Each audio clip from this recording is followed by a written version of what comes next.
All right, it is Friday. It's the final show of the week. You know the drill. It's Red Sox Now, presented by FanArch, right here on YouTube. And before we get going, we know who you are that have not subscribed, that you're watching. No, we don't know that. But if you could subscribe and like and comment, we appreciate it. Thank you for all the great comments that all of you have sent over. We'll get to those at the end of the show. We got a big series coming up, Sox and Dodgers. I love what Romy said.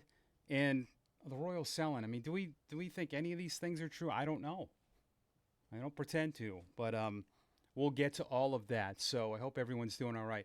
Hey, we can do non-baseball for a minute here. I got a VIP tour of MIT in Cambridge. If those are outside of New England, I mean, MIT is one of the best schools in the world. And I got a text message in the middle of the tour about Hulk Hogan. Now, I'm in my 50s. You know, I grew up.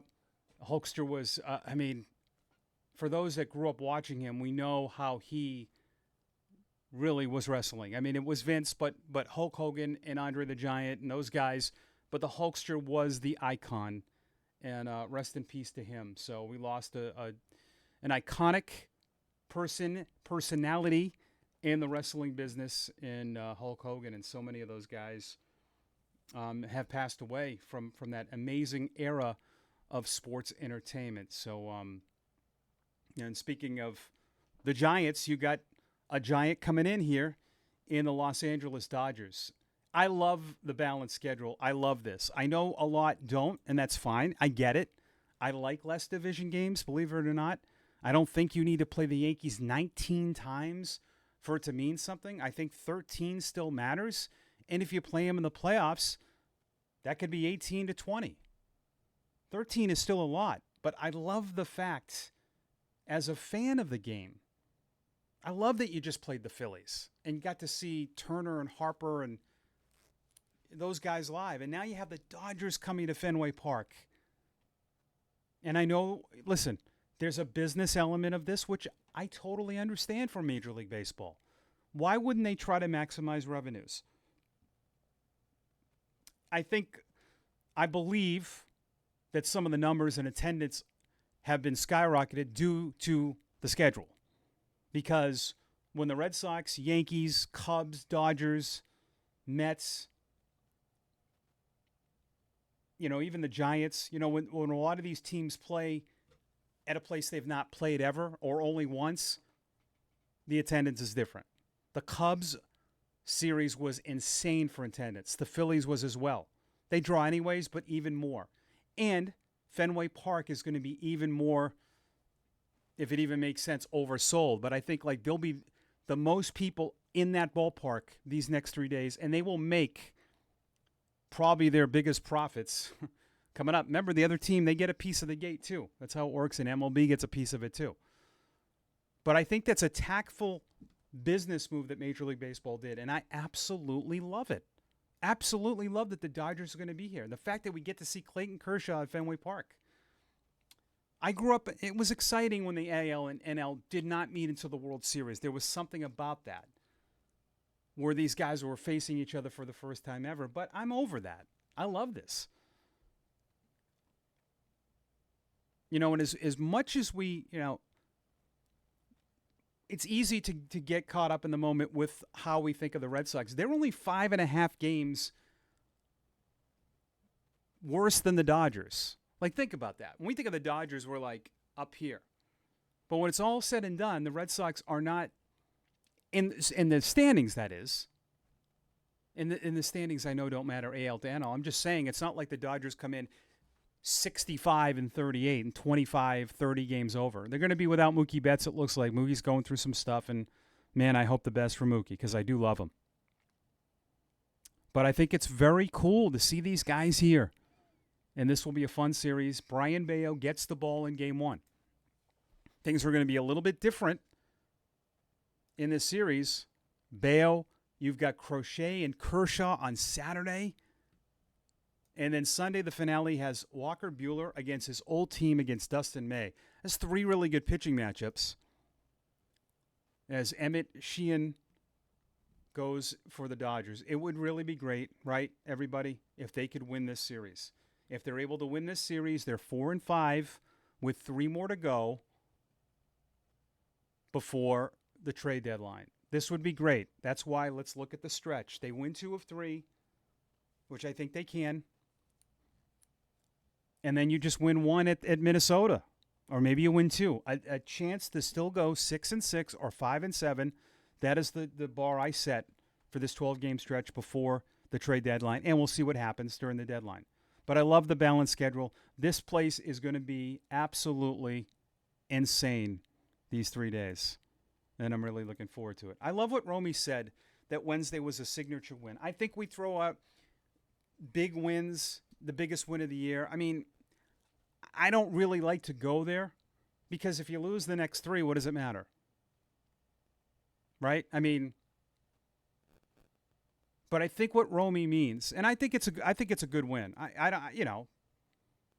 The Red Sox won 10 straight games. I think those wins against Tampa Bay were pretty big too. That's the team behind you in the wild card, and you had a walk-off win. You won 4 in a row against them, facing pretty good arms. We're real critical of the Red Sox against good arms during those 6 games. They faced some pretty good arms in Tampa Bay and won. Tampa Bay is pretty good. But I think what Romy means more about this, and I think it kind of relates to the things I was talking about on the Thursday show, was that the Red Sox were down 5-0 on a getaway day, and it looked like they had no chance. Luzardo's throwing 99, his sweeper at 88. I mean, he was connecting on everything. It took that ball that fell. I get that. But in the events that happened after it, there were a lot of events that happened after that. Yes, the inning would have been over, yes.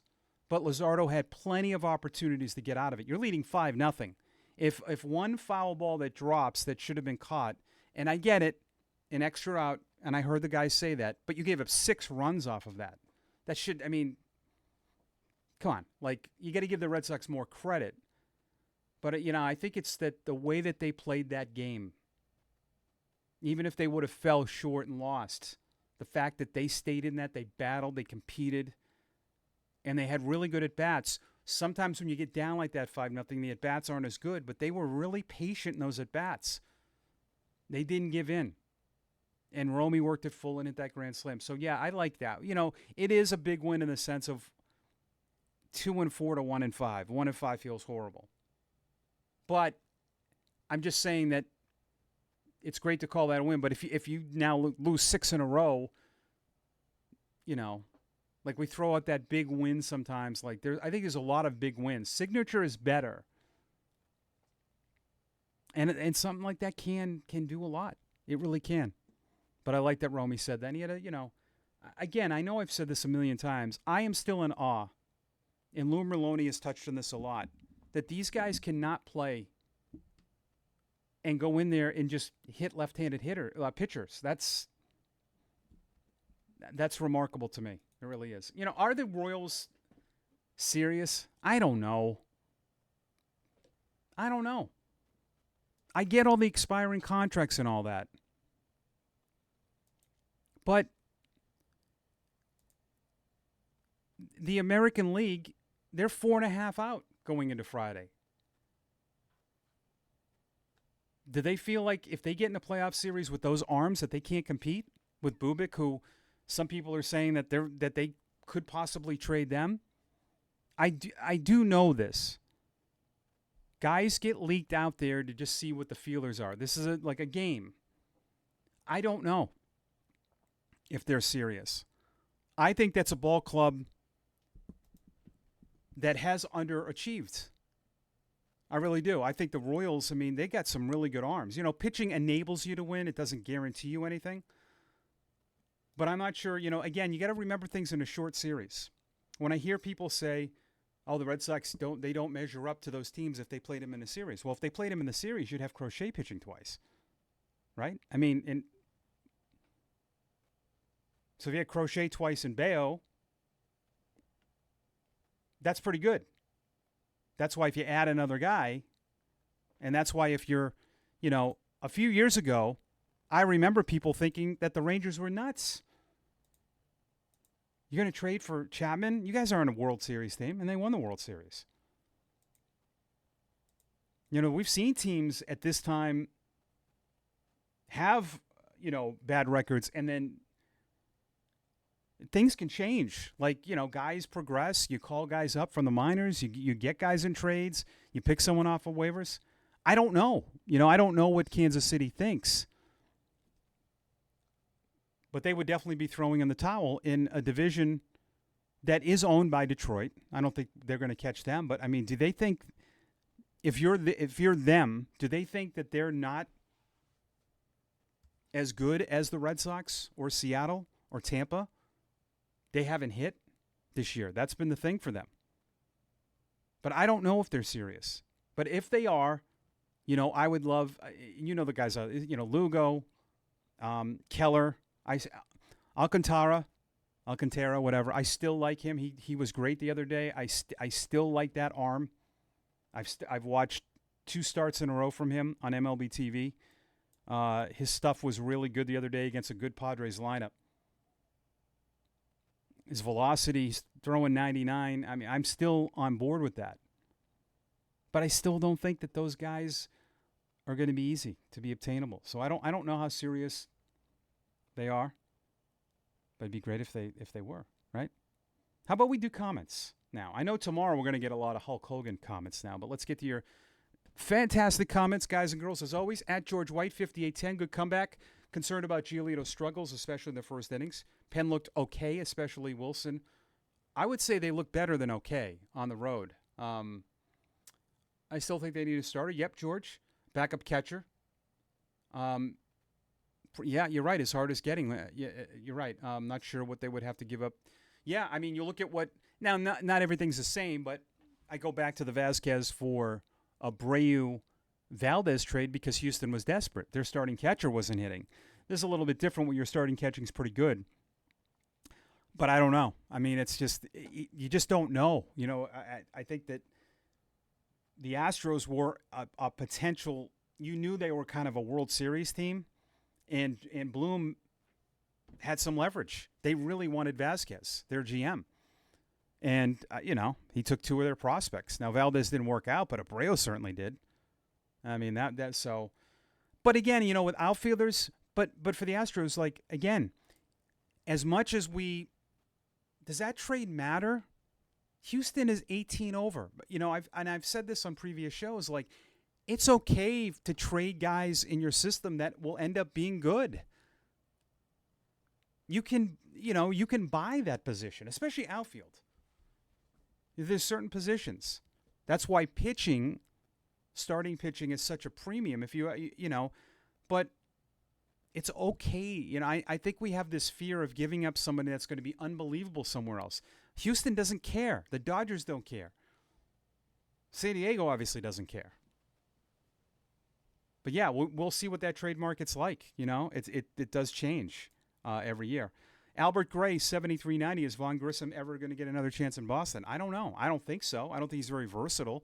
I'd take Nick Sogard over him in the big leagues. Here's why. A lot of you have offensive expectations when these guys play twice a week. I don't, because you need them if they're going to play once or twice. They have to be solid defensively.